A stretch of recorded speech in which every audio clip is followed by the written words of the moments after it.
Guys, kumakain ba kayo ng chiko? Ayan o, chiko. Ito ang chiko. Ganito yung dahon niya. Diba? Ganyan siya. At ganito naman siya kapag maliliit pa. Ayan o. Tapos, ayan o, ganyan yung mga bunga niya. At katatapos ko lang mamulot kasi nalalaglag yung ibang hinog. Ayan, katulad nito. Ayan, hinog na. Kinain na siya. Ayan.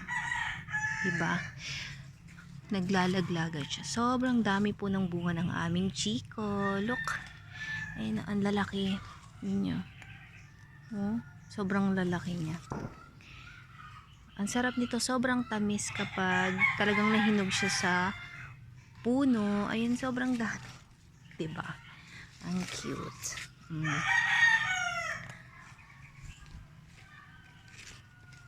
Yan. Diba? Ito ang chiko.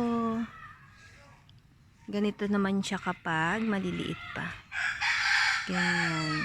Diba? Ganda. Sobrang tamis ito, guys. Ito, kakat ko lang yan ng ganyan.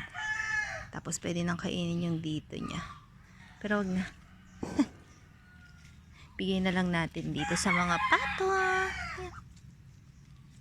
Ganito yung buto niya. Diba? Kinakain kasi nila yan. Diba? Kinakain niya. Kinakain nila.